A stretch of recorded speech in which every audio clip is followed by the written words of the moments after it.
Hello doctors, on behalf of Unit 5, today we are presenting approach to a patient with edema.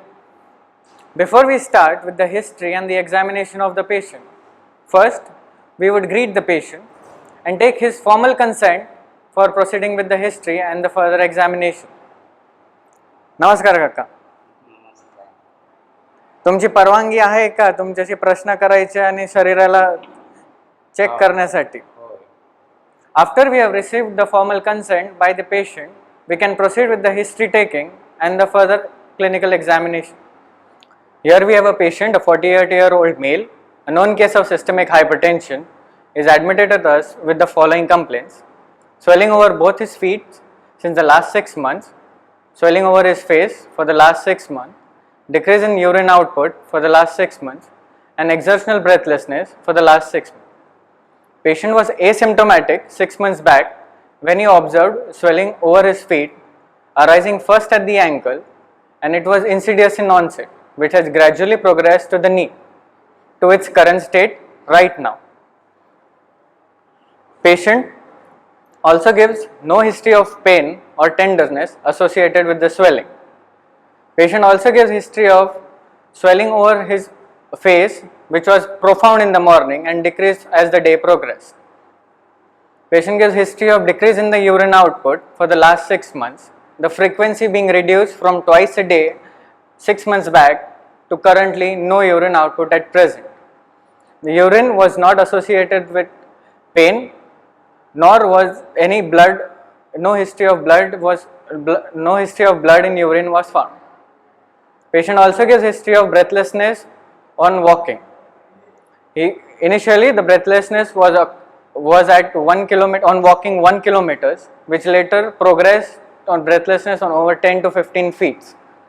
The breathlessness was exaggerated on exercises and was relieved on taking rest. Patient gives no history of chest pain, palpitations, ghabrat. Patient gives no history of fever. Patient does not give any history of jaundice. On examination, he is an adult male, averagely built, a weight of approximately 50 kg. He is afebrile at present, conscious, oriented, alert and cooperative. His blood pressure being 150 by 100 millimeters of mercury in the right arm supine position, pulse of 88 per minute, regular in rhythm with good volume, respiratory rate of 18 per minute with no respiratory distress, and respiration is quite at rest. Patient is comfortable in the lying down position. Pallor is present in the palpebral conjunctiva and also can be seen on the palms and the soles. Icterus is absent on the bulbar conjunctiva. There are no signs of clubbing, no signs of cyanosis.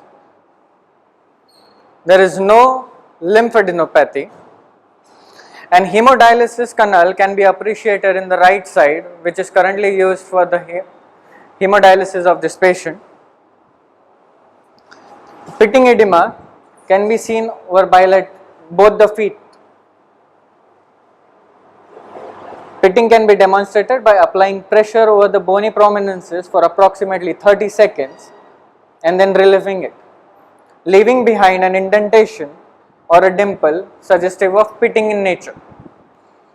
It can be seen on both the sides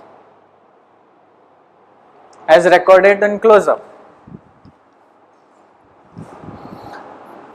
The pitting edema over both his feet is painless with no rise in local temperature.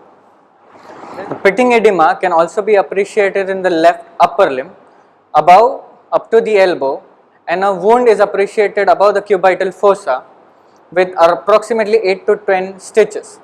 This is the site of the arteriovenous fistula, which will be further used for patient's hemodialysis. This edema is also pitting in nature but is associated with local rise in temperature but no pain.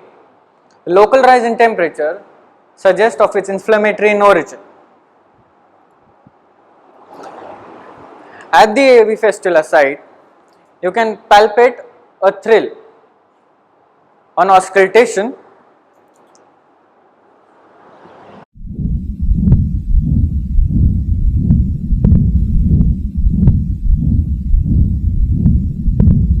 A continuous murmur can be appreciated. At the same time, the right hand gives no signs of edema. Hence, the edema of the left upper limb may be localized in nature. As now we see with the presenting complaints and the history of the patient, the edema is most probably renal in origin. Therefore, we would like to look for other systemic manifestation of renal dysfunctions. For example, in the cardiovascular system, we may appreciate the pericardial rub,